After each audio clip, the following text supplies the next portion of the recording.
We have more plots.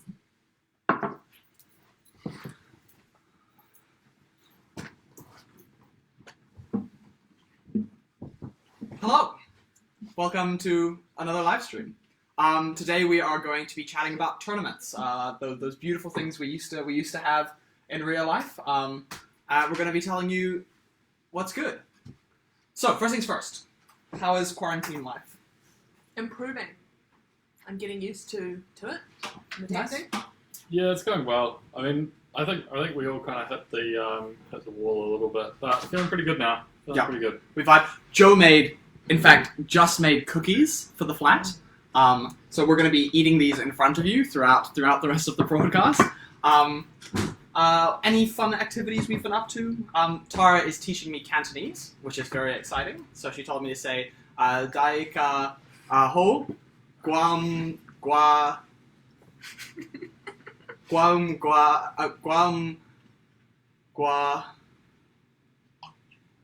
ju oa, which means, hello friends, did you miss me? So that's exciting. I'm much better at it when I'm on the spot. I'm basically baking every day, and trying to do a PhD, mostly baking. Yes. Grace and I have technically started studying again. We have, yeah. That's been very fun. We're laughing as students. Yes, yeah. It's become real. Also, I'm supposed to be giving tutorials, so that's also been very interesting for university as well.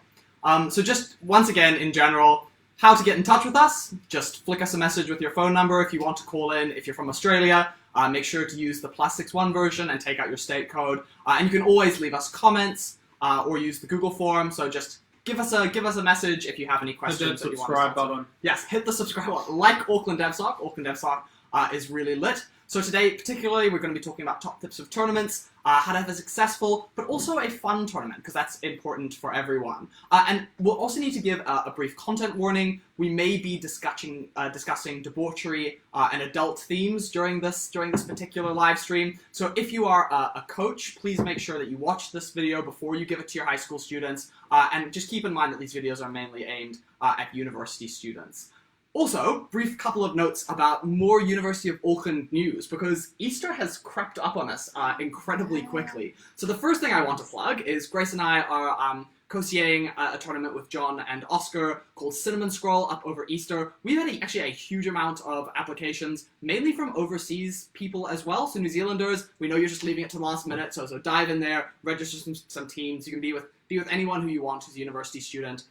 We've also got the first Auckland University Club Night happening this Thursday, just after the development seminars that we give every Thursday live from the balcony. We also have our LOL 1-to-1 essay seminar on the 8th of April. We have our Women's Development Day just a little bit earlier on the 5th of April. And then after Cinnamon Roll, which, fuck me, it's really soon, we are going to be having the Auckland Novice Tournament on the 19th of April. So lots of very fun stuff coming up.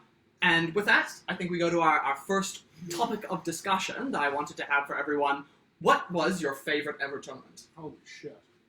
Big question. I mean, a few stick out.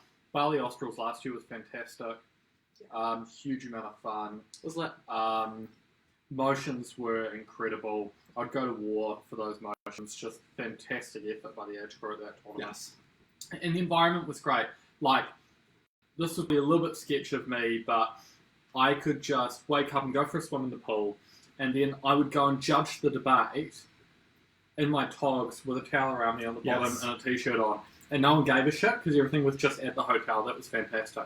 Brisbane Australs was great for similar reasons, because obviously the weather was pretty good, because middle of the year, Brisbane's still pretty warm, and everything was just held on site.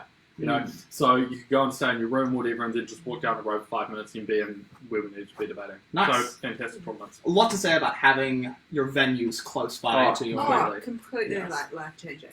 It's so much easier. Like, any tournament you have to get up and pay an ungodly amount of money for an Uber, like 45 minutes across the city to a venue, to be there at like 8 a.m. Grace is subtweeting Perth Australs right now. Is that fair? Well, no, so it wasn't particularly Perth Australs' fault that we were jammed into those tiny rooms because their university decided to dick them around a little bit. I think my favourite was my first ever Australs, Korea Australs, and I'm so excited for Korea Worlds because it's going to be beautiful.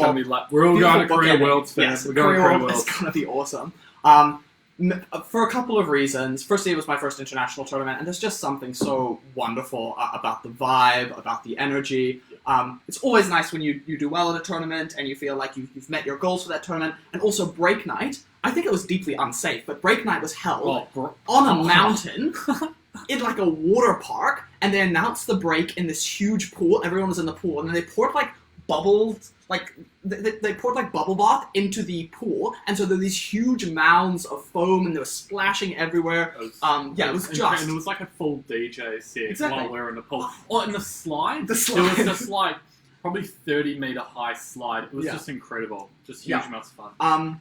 Yes, just excellent. Potentially unsafe, but good great. socials. Okay, so now that we've got that slightly less, so they're slightly potentially less interesting for the audience, but wonderful for us to chat about and think back to. I think what we're going to do in this episode is we're going to talk about three main areas.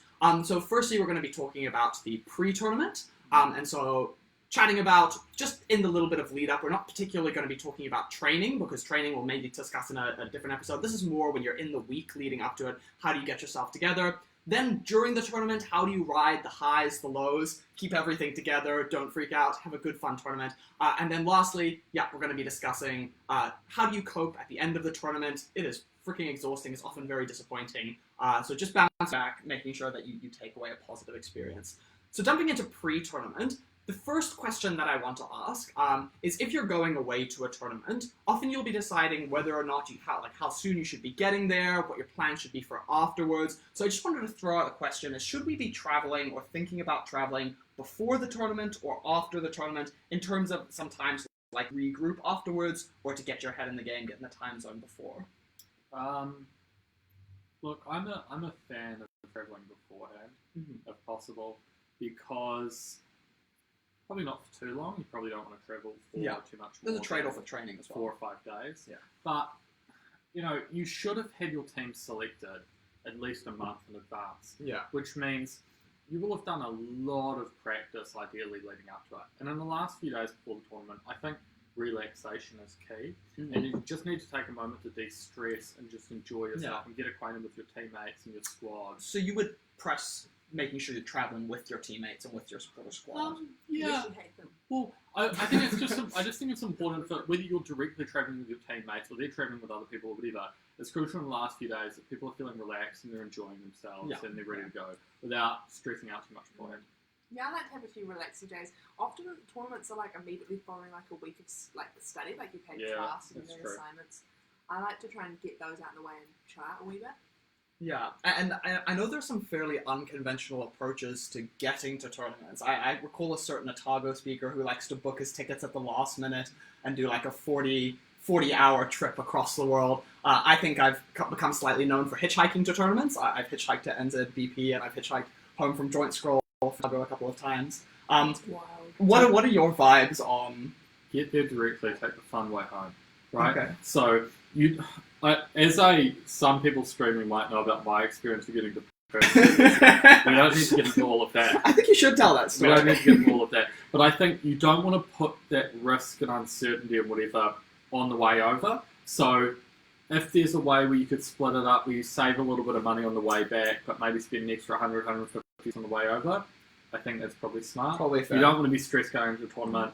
You want to be arriving, if you can, at a reasonable hour. There's nothing worse than starting the tournament like really sleep deprived because you got in at 4 a.m. and your teammates are up worrying about whether or not you're going to get in or not. Get a no one's flight done that that gets in on the day you're meant to arrive.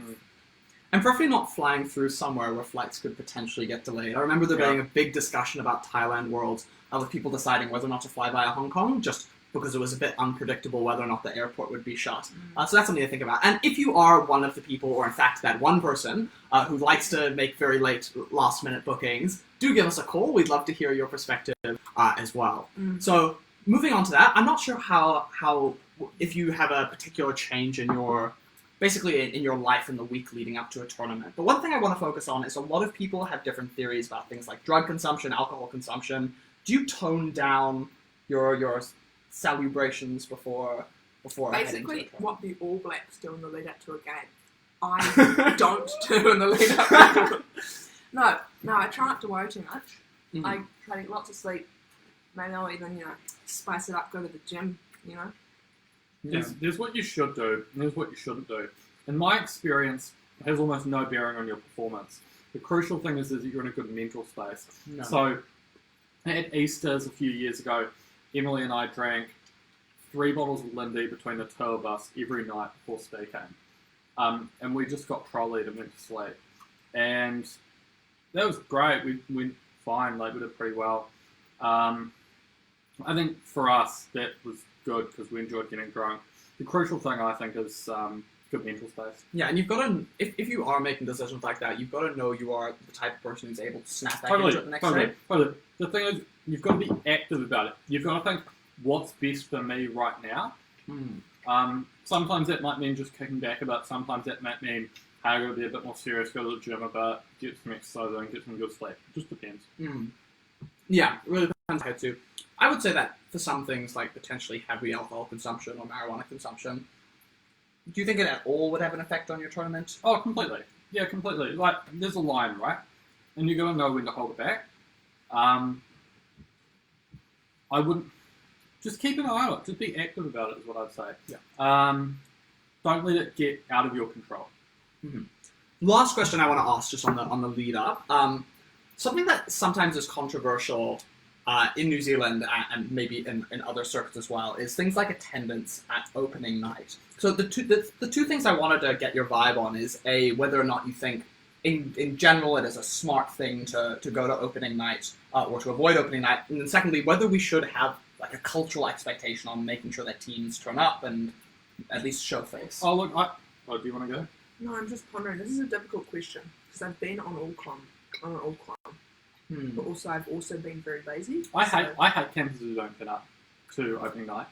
I think it's terrible. Like, it's not just about the activity of debating and being competitive. Like, we have a community we want to foster, and part of that is going along and seeing people that you often only see half a dozen times a year. Like, before I moved to Auckland, I'd probably see you, 4 times a year, something like that. It's nice to go along and maybe have a drink and talk to people and hang out and that kind of thing. And I think that's culturally good for our community. So, go along to opening night, is what I'd say. Because you don't have to be there all night. Like, if you're not drinking, go and have a Diet Coke. At the end of last year, I wasn't drinking during the BP tournament, so I went along, had Diet Coke, and just hung out and caught up with people for an hour. Yeah. Just meet the minimum. From the all-con perspective, particularly for international tournaments, like, a lot more effort and planning goes into those events than you realise. Even if it's simple stuff like it's a flat party because it's a New Zealand tournament, not open night's just a flat party. There's still effort that goes into that. It's like negotiations with flatmates. The venue's cleaned up. It's made ready for it. It's prepared. Like, and actually, it's a hell of a lot of fun sometimes.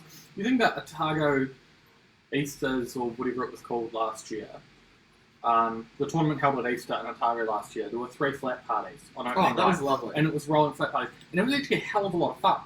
Like, I got into town from Wellington, immediately went to a flat party, and people were having heaps of fun. Like, go along. It's great. Yeah, and I just want to tag back to something that you were talking about, how even if you don't want to drink, I think you should still go to like the opening nights. And this is maybe a theme that you'll get repeatedly from me. But I have never drunk alcohol. I think I'm one of the debaters who's probably most openly and visibly someone who doesn't drink. And I still love going to these social events. I think, A, there are a lot more people who don't drink than you think.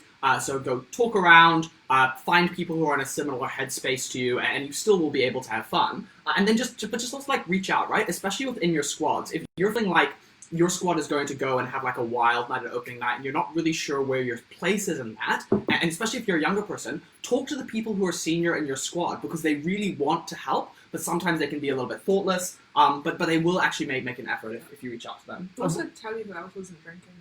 Yeah, totally. I will make the final cynical point here, which I don't think should be emphasised, but I will make it, which is to say that it can be helpful if you're a young or up-and-coming speaker in the circuit to go along, meet and talk to the judges and the adjudication corps, and just make your presence known at the tournament. Because that's not to say you should come along swinging in with your big dick to be that's like, also I'm dangerous. here, Yeah. don't do that. But just go along and go, hey, how's it going? Have a chat to some people.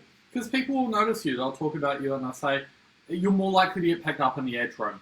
That's maybe not ideal, maybe you shouldn't get picked up in the edge room more, but it does happen. Yeah, and I think it goes a little bit more than that. I think we underestimate how our friendships and connections we make in debating do have an impact on our career. Also, not that your career should be the thing that's most important to you in debating. Like, almost all debaters are not going to be as successful as they want to be. So hopefully we're taking something out of this activity that isn't just like winning four times a year and then going back to the rest of your life. It's also about making those connections, knowing people you can call up and ask if they want to do a Zoom practice, or people who may have resources or want to chat about things. All the discussions we have as debaters. Or a girlfriend and a flatmate. Yeah, Right. ideal. But also remember the conversations that people have about debating that's in informal situations is often as valuable for your debating careers as the feedback you get in real life, because people talk about the old debates that they've seen that have good. They talk about how, judging philosophy, we're all nerds, right? So we spend a lot of our time thinking and talking about these kinds of things. And so it's good to be a part of those discussions. Well, so if you're a wee bit nervous or you're a newer speaker and you're maybe rocking up to your first tournament or your first real tournament after lockdown's over, it's you're probably going to be less nervous and be a lot more comfortable if you go into the first round of that tournament and you've seen the adjudicator before and you've chatted to them, you know they're not scary, you've met the other team. Completely. Yeah, Completely. or just another first year from another team. So if your team is entirely demoralized, you go find that person you met and they're like, oh yeah, we were also wrecked by Otago 1 or something. It's good to have a broad range of people who are likely to be going through the same things that just can cushion you as you're making that painful ascent up to greatness. Totally. Nice. Cool. I think what we'll do now is we'll jump into the discussion of during tournaments. And this will probably be the bulk of our discussion, because tournaments are amazing. There's so many things that I wish I had known going into my earlier tournaments. So hopefully this will be a valuable discussion. And the first thing I'll ask these two is whether they have a pre-debate routine. How do you get in the zone? How do you stay focused? Especially if you're something like Australs and Worlds that requires you to perform and perform and perform and perform. I think, just as a comment on that, if people haven't been to a university tournament before, I think the thing that people do underestimate at first is the exhaustion of it. Oh, the fact that when you say perform, it's 3 days of long debates, of lots of active thinking. You're working hard all day. If you're not exhausted by the end of the day, then I don't know what There's something you wrong were there. doing. Yeah. Yeah. So it is exhausting. If you haven't been to a big tournament before, exhausting. Yeah. Okay, pre-debate routine. Sleep. Sleep. Yeah, well. Yeah, get a good sleep. Well, when I was younger, I used to listen to music for debates. I don't know, to maybe hype me up or whatever. I found as I got older, I didn't need that. It didn't do as much for me. But also, as I got older, I was increasingly in teams with people younger than me rather than people older than me. And I felt like that kind of changed the dynamic a little bit, in the sense that when I was kind of the younger or youngest member of the team, I could kind of be left to my own devices. Whereas when I got older, particularly if I was speaking with someone who was, a couple of years younger than me, it was well, do I need to be supportive of them or make sure they're in a good space before a debate? So I took on a little bit more of that role as I got older, which was less about me and more about my teammates, but I suppose that's how it changed. Yeah. I like to take a zen moment, and then sometimes maybe if you have a loss in the last round, then you get a little hype again. So have some songs where it's True Hits by Lizzo. I made Nick Robinson and I listen to that. Officer's Cup, we were last year, we were both listening to it, bopping. Sometimes you get a little bit hype. Yeah, and what I'd point out is I think there's a broad range of approaches that work, and that sometimes we think there's a key to figuring out how to bounce back between debates or how to get in the zone. For example, a very successful Auckland Australs team used to literally have sessions where they would all sit down 3 in a row, just 5-10 minutes before the debate, listen to hype up music, get in the zone, visualize winning the debate, a very regimented, mindful approach. They went to an Australs final as well. They did go to an Australs final, so that's an example of a very successful approach for them. But I, for instance, have never found that approach particularly helpful for me. And you don't. It's more about figuring out what works for you, not just drifting around and using the path of lowest resistance. Have a think about what works for you. Actively think. And I think the reason for that is I think that it's just scientifically true that ritual's quite helpful. Yeah. So if you have something you do before each debate, or at least a rough outline, I take a few minutes, I listen to one hype up song, and then I go and sit with my teammate. And that can be something that you do every time. It's going to help you feel prepared and in control, even if the day is going a bit haywire. It can be useful to have people at the tournament to talk to as well before a debate. And probably ideally, people not in your team. Yeah, definitely. Because relationships can get toxic, and you don't want to just litigate past debates with your team over and over again, because I just think that it creates emotional issues in the team. It can be good to go and have someone else to talk to. I will say, I think as a community, we need to litigate past debates less. People Grace loves litigating debates. I love it. But I just think it's just unhealthy and toxic. It's like, you lost. Maybe you didn't think you lost, but you lost. And that happens in debating. Yeah. Like, just move on. And I think we need to encourage a culture of just moving on from losses. Because as soon as you just keep litigating, it just puts you in a worse mood. You're likely to get angry in the next debate. You won't perform at the level that you should. Like, Yeah. some emotional distance is healthy. So that actually gets to something that I wanted to talk about. When you are trying to perform over a tournament, it's often not about hyping yourself up for the next debate. It's about bringing yourself down after the last debate. Because often you've like burned out after a debate and you just keep cycling over things and burning, and then it's very difficult to then re-engage into the next debate. But I think in terms of having less litigation, I would agree with Joe, but I think a balance needs to be made. And so when, for example, Zach and I went to Worlds, we were like, we are not going to litigate the end of the debates. And that lasted for about 10 seconds after each egregious loss. You can have a little post-debate litigation. Yes, as a treat. No, I would entirely agree, because what would happen is we would fume for a little bit, and that's not productive for us either. So we would make sure we have a little bit of venting time where we can just like either complain about the debate. I mean, most of the tournament's actually happy, so we have a moment to just like bask in the glow of having taken a first in a really good room against like a top Sydney team. Like, it's a great feeling. But then you still, even if it's a good thing, you need to still pull back a little bit and be like, okay, you need to start zenning out, moderating, in order so that you then have the bandwidth to hype up for your next debate. I know we said we're going to go in chronological order, but can I just say it's really helpful before a tournament to do at least one day where you do as many rounds in the day as the tournament has, just to like test yourself out and get ready to like, what's the stamina I need. Yeah, so this is a comment John actually made on the advertising approach from Noise on the Bench, but he was like, he thinks that there should be a lot more practices that are full day, mirroring what happens, and you have a BYO afterwards. I think that's a fun approach. Auckland is, I think, transitioning towards having warm-up tournaments, but I also think there's a danger in over-practicing, so it needs to be a balance there. And that was often one of the things, especially when I was younger, struck me about the specifically difference between Otago and other campuses. The practice requirements for Otago were 2-3 times the size of practice requirements for example, for Auckland. And so way more practice, but didn't necessarily automatically produce better results. And so there's an interesting discussion to have there about, and I think we'll discuss this a lot more, because I think since we feel something here. I think we probably need to devote a whole episode to training routines, how you prepare for a tournament. But there is a range of different approaches that people can use there. Okay. Yeah, sorry, do you have something there? I just wanted to go back to the previous topic, but I'm happy to move on. I think there's a lot to be said for thinking carefully about, I don't know if tournament psychology is the right word, but thinking about your emotional expectations on yourself across the tournament. I think we're too quick to say, I need to be on this many points at this day or whatever.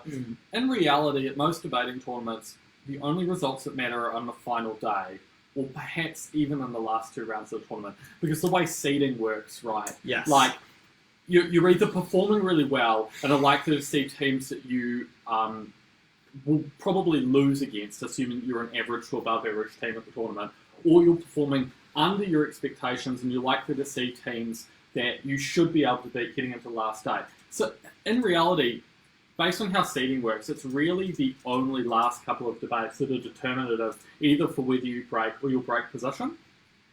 I think what I see people get really stressed out about, and I find weird, is their first day or their second day of a tournament. Like, it's okay if you have a bad first day. It's okay if you have a bad day on the second Especially day. those early rounds. They just wash, right? Yeah, it doesn't matter. It doesn't matter. So, I mean, maybe this is like when Emily and I won Easters, my view on the first day was nothing today matters.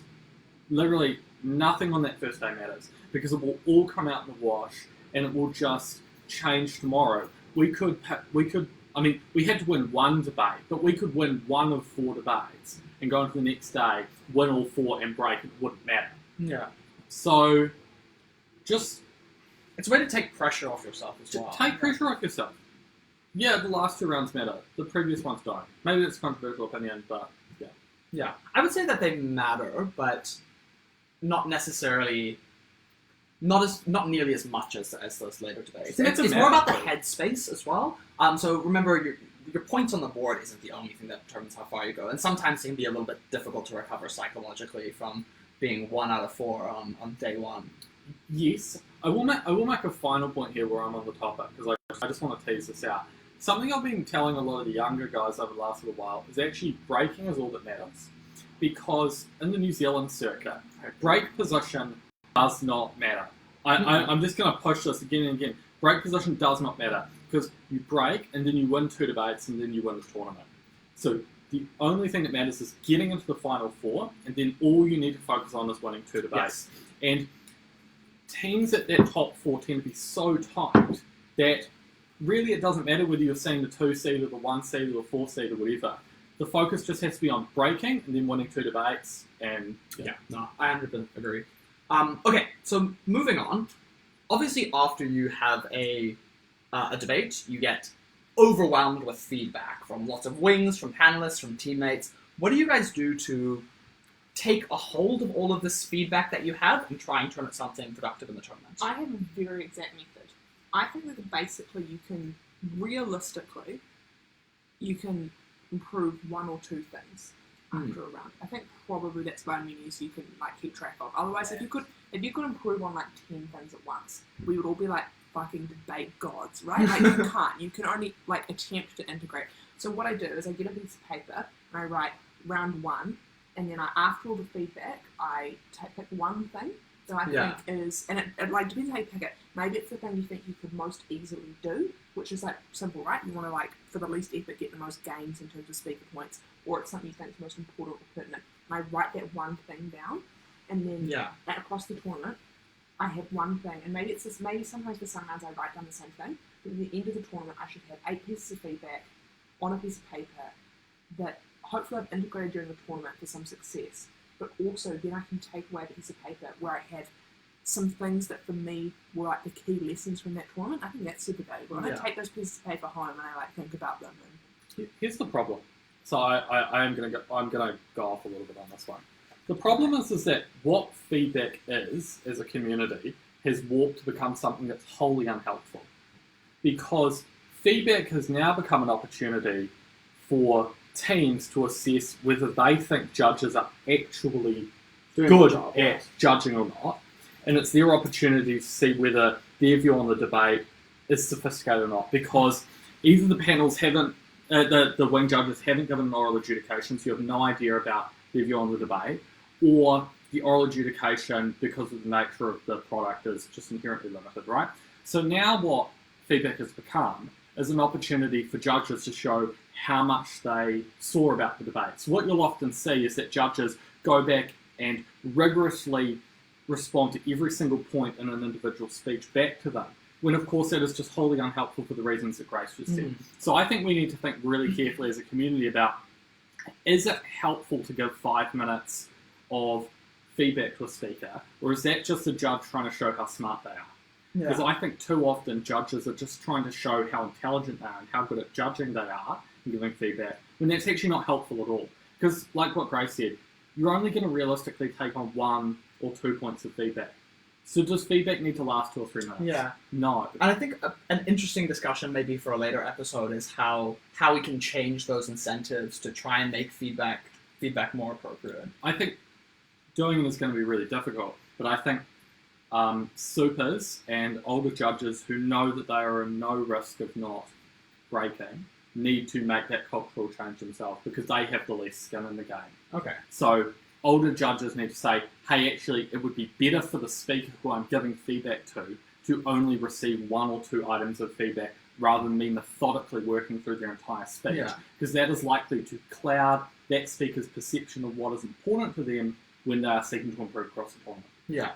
One thing also just trains the tournament. Yeah, I mean, that's the other thing as well. But I just think it's not even helpful from a feedback perspective. No. Yeah. Just say, hey, Will Miller, that was a great speech. In the next debate, I think you should do this instead. He is like 100% likely to take that on, instead of being like, well, I had 7 thoughts on your speech, and work through all 7. He probably takes none of them on board, or if he does take any of it on board, he might not appropriately rank the most important feedback to take in future. Or just like if spreading out the effort over all 7 in a speech just means it's difficult to make it efficient. Instead, and what I would echo from both of the answers here, and this is what I do like quite a lot as well, that I tend to take down most of the feedback I get given by the judges, and then there needs to be a process of like synthesizing that and looking for patterns across a tournament, trying to take out the pertinent point. That process you do with the raw amount of feedback you have, both in between rounds, cross rounds, after tournaments, between tournaments. I have all my feedback in one book, spanning back like 15 tournaments, that I can just go through and look at the themes and then start trying to tease it out in practice. Because remember, one particular tournament isn't necessarily the end of your debating career, and so making sure you have an ability to look back at the general themes of feedback that you've been given, I think is something that's very helpful just going forward. That's a great idea. Wow. Neat. And I also give myself little gold stars. I have like a thing of stickers, and so after every debate, even if I lose, I give myself a gold star. Just to How many gold remind stars do you get when you want to join? I bought myself a whole new booklet of gold stars. I that's just like awesome. plastered my room. No, so the gold star is a recognition of effort, not a recognition of success. And I think that leads to more success in the future. So some pedagogy So it coming is at you. about success. It is about, it's about success in like a very roundabout way. How do you control your roommates and teammates? How do you control these externalities that may end up having a decent impact? I used to try to, and it was bad. And it was bad for the performance of the team because I was too toxic. So my view now is that I don't try and do it because I understand everyone is coming from a place from different emotional perspectives, that people will be feeling different things in different moments, and that I'm only coming to a debate or a source of conflict or tension with my own perspective. So I try not to do anything like that. Okay, cool, There great. is something here I'd love to know. For roommates, pick partying ones or non-partying ones, depending on yourself. Yeah, or different nights. Like, if you're like, Okay. we're both going to party this night, neither of us. Try to theme your activities. But also, I'm just a big fan of little sleep masks. Just, you know, you can't control other people, so, you know, get some earphones, get some ear Yeah. obstructors, and Ear put a little mask on, and just don't be a big baby. Go get your nap time if you need it. Yeah. What I would say, though, is I think there's a lot to be said for having discussions before the tournament begins. When you're trying to litigate the stuff during tournaments, that leads to conflict. When you have a clear set of expectations, I think that helps either align people to it, and then if people are deciding to break those rules, you then have to try and adjust it. But especially if their behavior is impacting on you or making it difficult for you to function, I think it's good that you say something and don't let it fester. That is fair. Like, so, as I've already signalled, I really struggle when people incessantly litigate debates. Yeah. So if I'm Good rooming, rule. if I'm rooming with someone, for a long time now, I've been like, hey, I prefer if we don't just like endlessly go Talk on about debates, yeah. debates because I just find it's bad for everyone with their headspace, and especially when you want to relax at the end of the night. Like, let's just chill out a bit. Like, I know I had to do it a little bit with Jamie back in the day at Australs. So that's my one rule. Okay. Just in advance, are you a partier? Okay, room with partiers. Are you not a partier? Maybe don't do that, even if they're your best friend. Did you ever have a roommate that you really enjoyed rooming with? Like, exceptionally good? I roomed with Jamie for years in the younger part of my career because Jamie and I roomed together at Schools Nationals when I was there, and that was fun. It was kind of cool, and then we did it all the way through our debating career until things kind of fell off. But I remember having lovely rooming experiences with Courtney when I very first started my debating career. It was very cute. That's very nice. This isn't someone I roomed with, but there was a member of the New Zealand squad who very helpfully applied makeup to some very prominent hickeys I had been given at like 7 a.m. in the morning. Before. This was at Cape Town World, so shout out to that wonderful person. Cape Town Worlds. Yes, lots of people were bitten at that Okay. tournament. It was outrageous. Okay, so one thing I want to have a quick chat about is obviously tournaments are going to be a bit different this year because they're going to be online. Yeah. What do you think? What are your plans for dealing with that? How do you think things are going to change in terms of how you approach a tournament? I mean, it's a bit suboptimal, I think. Like, it's not ideal, so just like emotionally brace for that. Have good headphones, have a comfy seat, have your laptop plugged in at the start of the day. Yeah. Don't be the person who's like, oh, my laptop died. Yeah. This was completely unforeseeable after I used my laptop for 5 hours. Like, I think you should have practices in the same format, in the Yeah. same place that you are going to be Yeah. speaking. Just to tease out those Yeah. tech problems. And something quiet to search if your Wi-Fi works. Check you know how to use Zoom. Yeah. It's going to be a tremendous logistical hurdle to overcome. It's just a truly large one. I'm confident the community can overcome those hurdles, but I think a lot of people in the community are underestimating the challenge that it will be, particularly at large tournaments, to run everything online. I think we'll be able to get through it. There will be teething issues, and there will inevitably be delays. So I don't think people should be coming in expecting days at tournaments will last approximately the same amount of time as they would at a regular tournament. Oh, you think it's going to go significantly longer? Yes. Okay.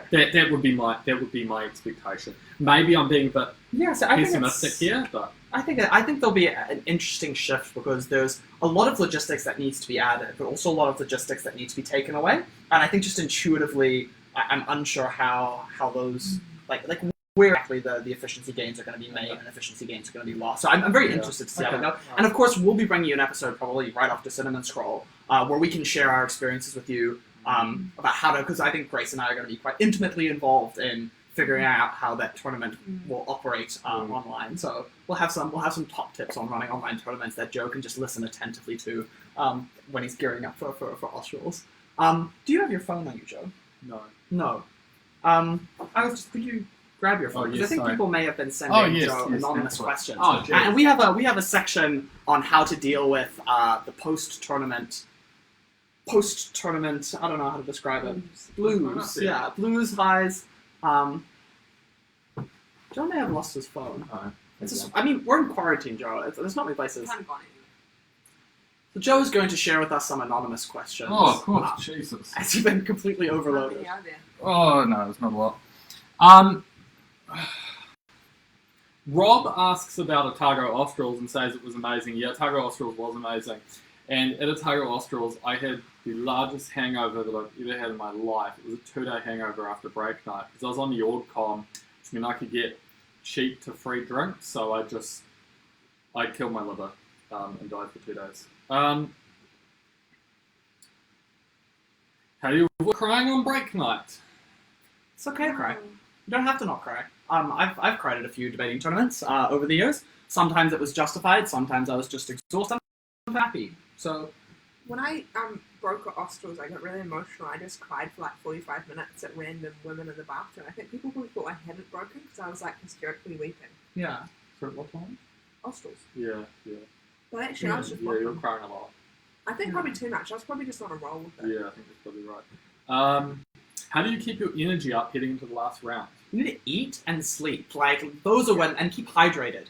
Those are the moments where like it's all the prep that you do which gets you into the zone for that final debate. But personally, I think the last debate isn't really the issue for me. It's more like the first two on that day 3. Because last debate, I normally just get such a surge of adrenaline and like it keeps you going. It's do or die, live or A death. few years ago, I unleashed a lot of adrenaline on Daniel. Oh yes, Around. it was about like Trident missile system or something. Like not a. Their case was shit. Ned lied. Our case was excellent. So that tournament was just outrageous because This is joint 2016. this is joint 2016 because Auckland for some reason had not sent that many judges. It's not a habit of Auckland where we've dealt with that problem in the past. Now that we've got 2 beautiful new Auckland judges here.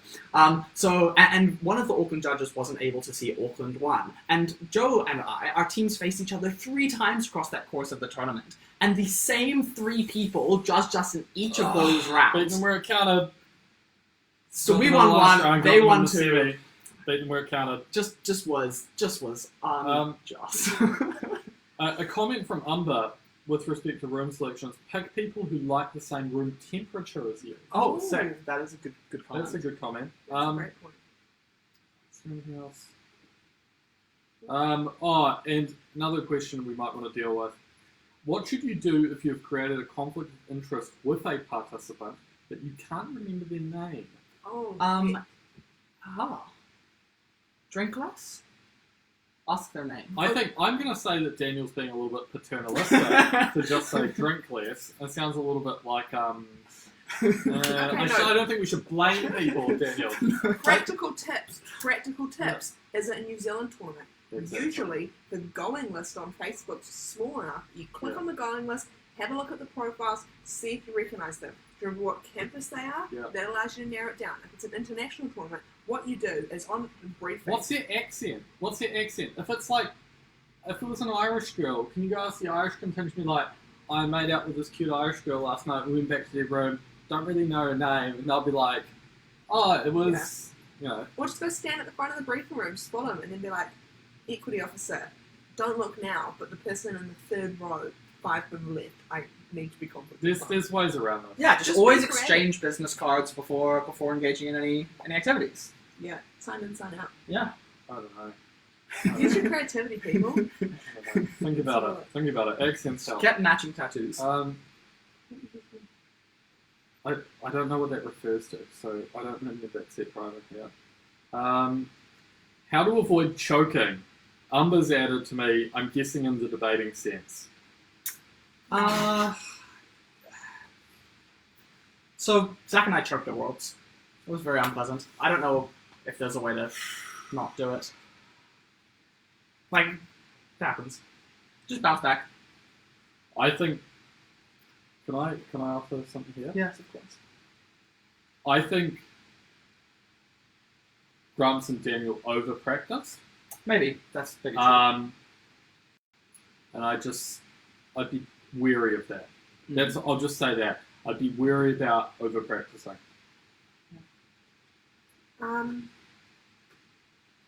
I think choking's a result of feeling under too much pressure, I think. Is that fair? Sometimes. Well, I think there's a whole, there's a million reasons you can lose Can tonight. I just come back? I'm going to be really careful with this. But when choking happens in debating, it's because very good speakers run abnormal cases. That's also true, yeah.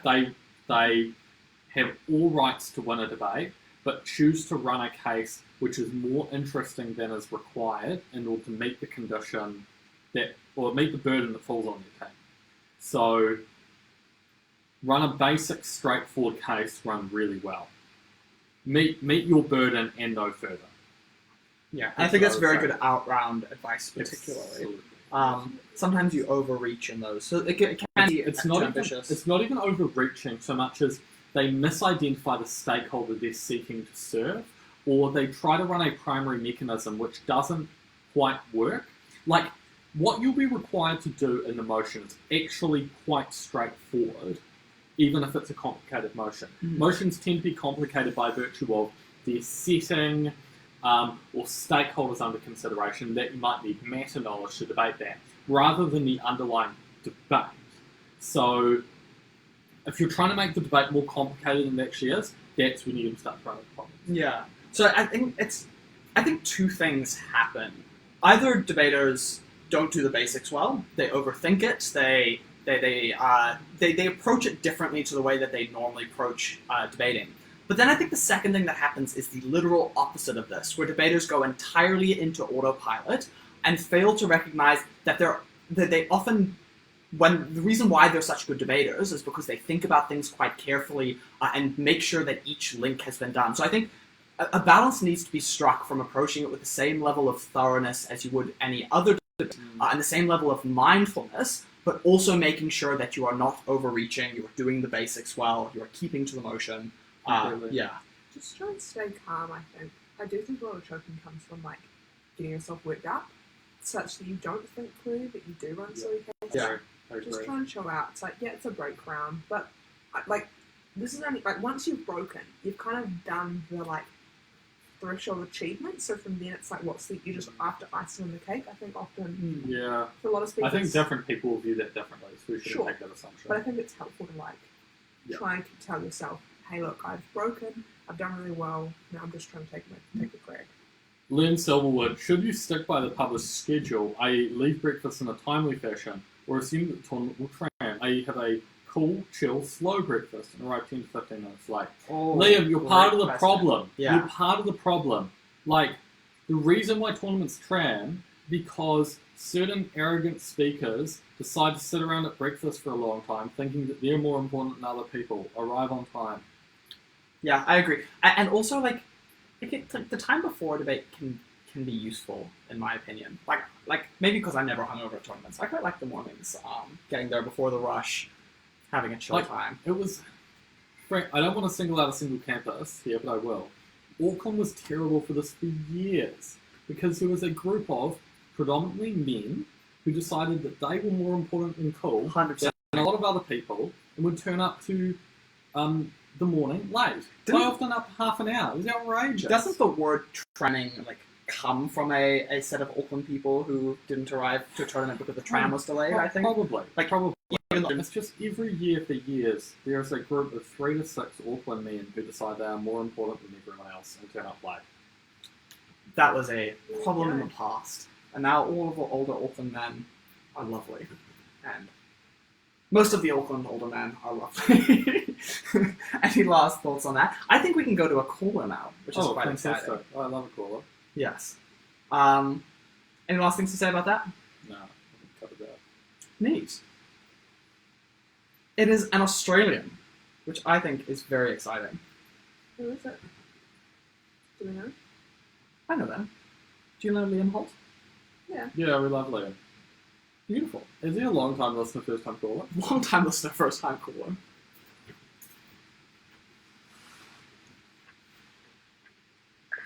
Hello, friend. Hello, Hello, how you doing? Hello. Doing very well, thank you.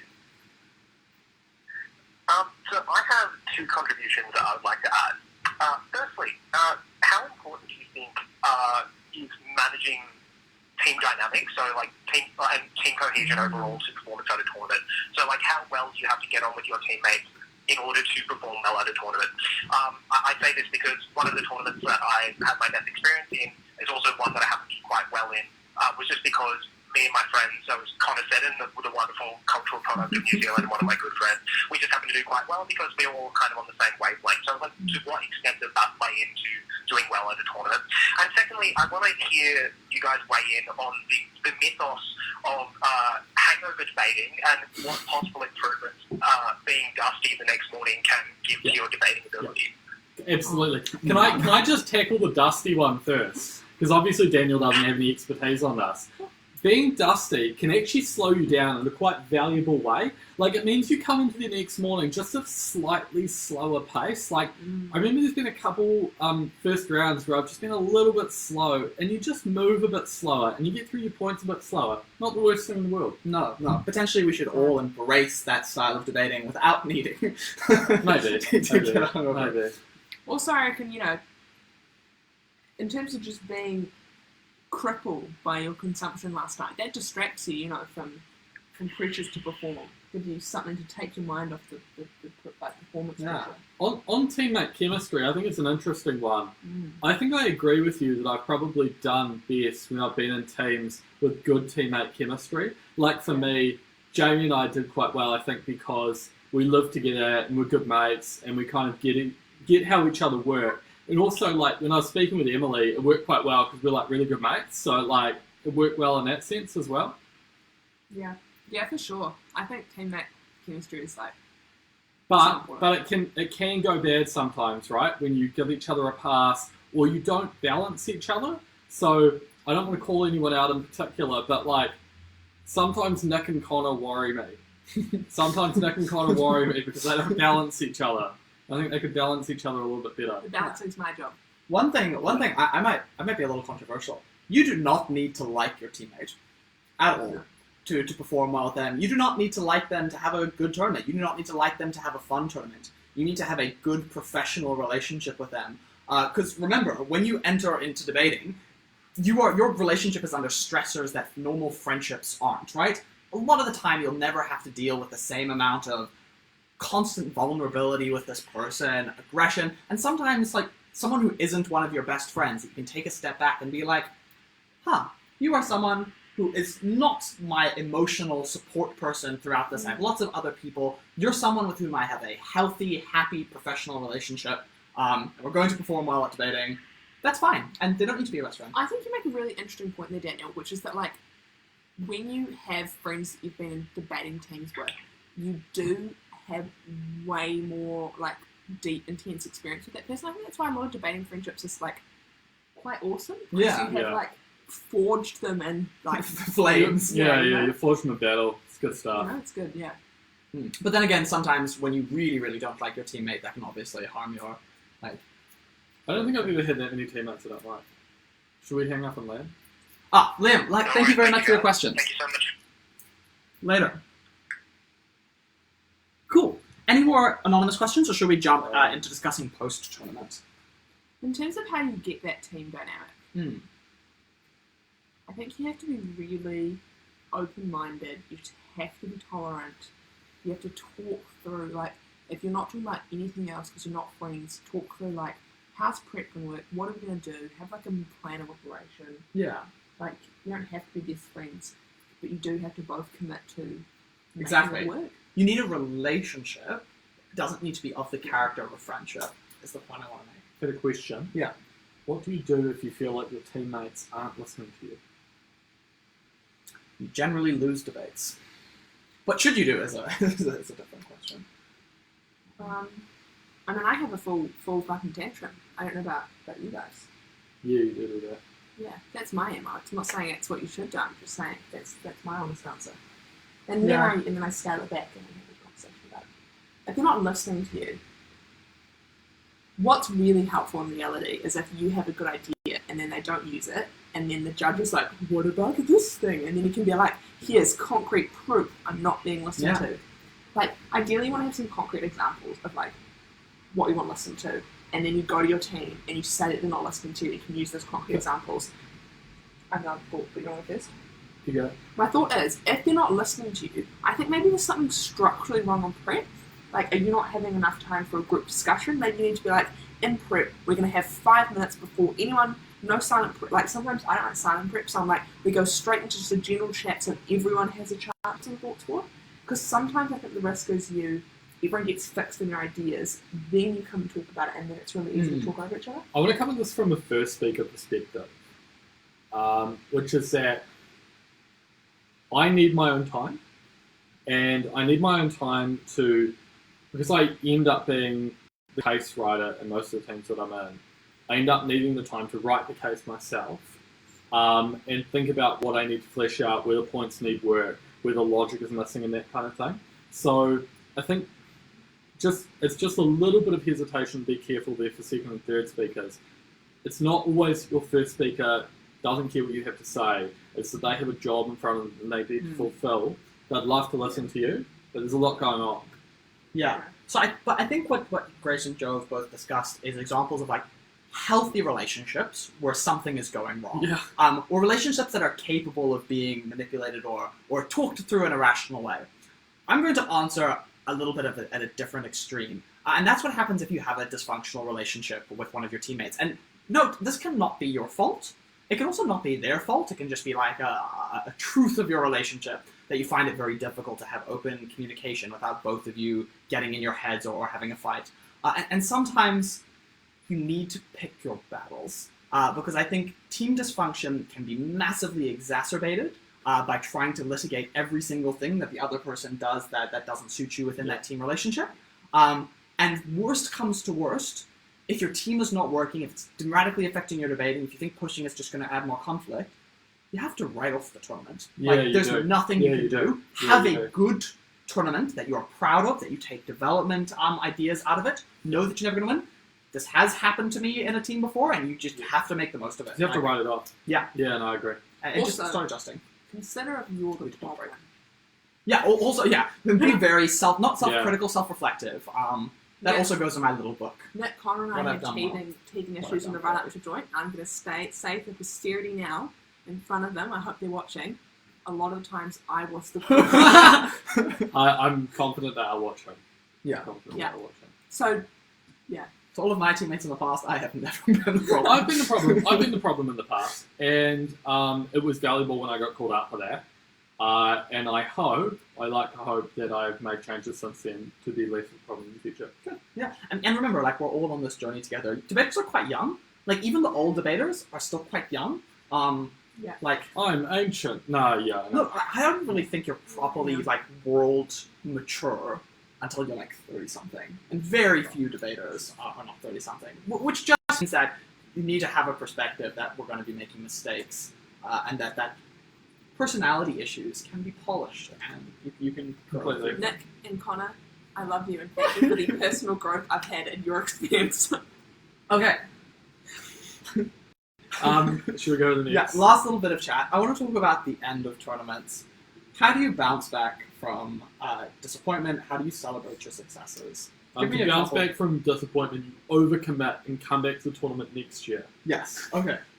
If it's the Easter That's why tournament, we're going to you have like a big Easter egg afterwards. You get some chocolate as a treat. You get a big bunny, you get an egg, and that's what you do at Easter. Then at the end of the year, you come up with another treat. You get a Taking- little reward. Taking things slightly more seriously for a moment, when I was at university, it worked quite well because we'd normally have a uni break the week after the tournament.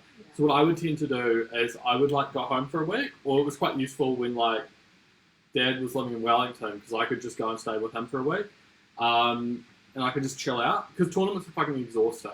Like physically exhausting, you want to sleep a lot afterwards, but mentally and emotionally exhausting as well. Like you'll get really like I've seen too many people for too many days in a row, and you just want your alone time for a little bit.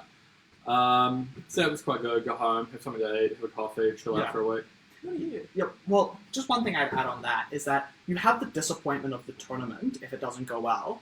Then you have the utter exhaustion of the tournament. And these Yeah. are different things, Yeah, and you it's need true. to be able to separate them in your brain. And sometimes you're not able to fully process how painful something is until you've had a moment to like breathe through it, to talk to some people. I remember getting some messages after Worlds of people, and like my mindset very much to this particular person was, I'm going to take something out of this experience. Like, not breaking at Worlds is going to be great for my personal growth. And they were just like, Daniel, that is stupid. Like, you just need, for this week, to not try and amp it into a learning experience, just to feel it, just to process it.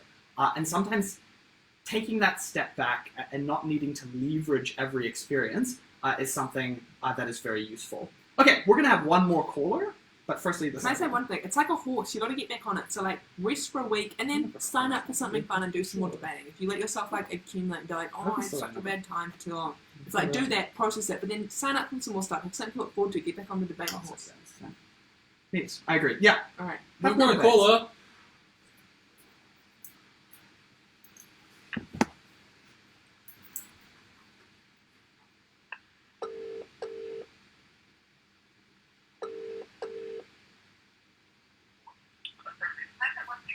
Hello. Hello. Hey. Hey, how's it going? It's good, thank you. You've been mentioned a few times in this tournament, in this conversation. This is Mr. Connor I Seddon. Which is why I thought I should call in. This question specifically goes out to Grace Bellworthy. I was wondering if there's a team breakdown that you're not involved in. Say you're on a team of 3 people, and the other 2 really don't get on in the lead up to the tournament, resulting in, say, off the top of my head, a shouting match on the museum lawn a few days before the tournament starts. What would be your advice on how you should deal with that? Okay, yes. I will admit to the debating community, Nick and I had a shouting match in public in front of Connor the day before the tournament. I'll admit to that. Connor, I'm just going to say, you did exactly all you could do in that situation. Mad respect to you. What did he do? He just tried to, throughout the weeks of tension, he tried to stay calm, gently mediated all our disagreements, and mediated very calmly. Nick and I sorted our shit out, and we had a great time at Joint, and we've got a big ass fucking scroll, which is great.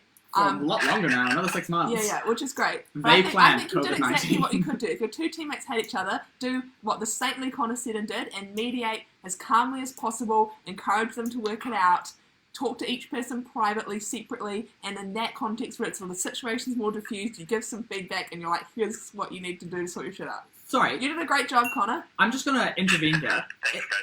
It's not just when your teammates aren't getting on. Sometimes your 2 teammates get on too well. Oh. And this is also something that needs to be mediated. I know Mr. Sharuka has some thoughts about couple teams, being on a team with a couple. So I'm going to share a quick anonymized story about a couple I debated with, I was in a team with 2 people who were dating at the time, who decided to go off for a romantic coffee, expecting the tournament to run a little bit late, and ended up finding me 20 minutes through a 30-minute Australs prep, and the Australs prep topic was, it was the economics round, and this was me when I was a child. I knew nothing about economics, and the motion we ended up doing was about the Asian Infrastructure Investment Bank, whether it was supported here. So I sat there for 20 minutes by myself after having found the other team with and done like the motion selection, something like all these random motions about finance and money. Sat there for 20 minutes being like, I don't even know what the Asian Infrastructure Investment Bank is. And the fact that I didn't veto it shows how bad the other motions were. Luckily, my teammates arrived 20 minutes through that 30-minute prep, and one of them was like, oh, I did my thesis on the Asian Infrastructure Investment Bank. So we just fucking wrecked this team. Who were the teammates? We will discuss that afterwards, Joe, but I don't hold this against them, but you need to make sure that when you are debating with a couple, you keep tabs on them, because sometimes they can be distracted by their love and not arrive in time to have a good, productive prep session. Yeah, and then, have you ever felt left out by a really close friendship between your 2 teammates? Oh, is Connor still part of this? Yeah. Connor, have you? Yeah. Do you have thoughts, Connor? Not really. Nothing to contribute to that. I felt terribly left out, as far as I can think of. Connor is too popular. One thing I want now that I've got you on the line, Connor, I want you to give a defense of your approach to booking flights before tournaments. That must cause your teammates a significant amount of stress. So much hardship for me. As far as I'm aware, the only teammate I've ever put under stress was Grace Bellworthy, and that's because of her approach to booking flights, which is the exact opposite of mine. No, my approach is that I'll save as much money as possible. Usually that doesn't work out because I'm also very lazy when it comes to booking flights. So, for instance, for Bali, my flight involved a 20-hour round trip through the Philippines, which was unpleasant, to say the least. But it did save me a cool $200. So. And remind us how you got to Worlds, Connor. Yeah, go for it. How did you get to Worlds, Connor? Tell the audience that. What was that? Sorry. How did you get to Worlds in Bangkok? How did I get to... Oh, no, it was through China. I went through China. But I will hasten to add, I wasn't alone on that flight. Grumpy was also with me. My partner! I'm not the only idiot. He booked flights very late. It freaked me out. Thank you very much for that call, Connor. It was lovely to hear from you. Kind of a bit early there. The last thing I think we should end this wonderful live stream on. I just want you to think about your best ever debating achievement. I want you to tell me how you celebrated it.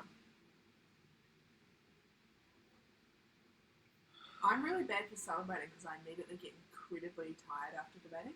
Like at Worlds, Connor and I broke and I was like, that's nice. And then I was like, it's my bedtime now. I was like, it's sleep time. Winning officers was girl that got shit faced. Turned up at the flat party, had a bomb in the bushes, and we immediately went and did a kickstand, so it was good, and then bombed again. Had a really good run at Sydney Money a few years ago with Emily, and it was fun. I don't remember celebrate. I think we got drunk. Have a real drink. The other thing I like to do is ring my family and attempt the excruciating process of explaining what my achievement. Can I just say, I'm a pretty hungry guy and I love food. So there's nothing I love more for celebrating than like getting wasted and having like a really good feed, like a really good kebab on rice, or like something like that, or like a really good brunch the next day. I'm the sort of person that like I get drunk and then it gets to like 10, 11, 12 o'clock and all I can think about is what I'm going to have for brunch the next day. Like I get obsessive about it. You can tell this man is excited for Korea. Korea's going to be lit. We're all going to Korea. Also, if you're drinking wine to celebrate, it should be bubbly wine. Yeah. It should be bubbly. It doesn't have to be champagne, but it should be bubbly. No, it should be bubbly wine. You should drink a lot of it. Yeah. One thing I would say is that if you are going to embark on the painstaking process of explaining what breaking is to someone who isn't involved with debating, think about what you'll have to say to them when they eventually learn it and you don't break at a tournament. So always have that future possibility in mind. Wonderful. It was lovely to see you all. We had a cookie. We had a video of Joe pulling these cookies out of the oven that because Zoom decided to have a freak out, we are unable to show you. We may post it later. We may use it next episode. But please, while you are all having a beautiful rest of your Tuesday nights, think about us stuck in our low flat having cookies and maybe bake some cookies for yourselves. Any last things to say? Warm capitalism food. There's a picture out there. Ask Nick for the picture. Ask Nick for the picture. Bye.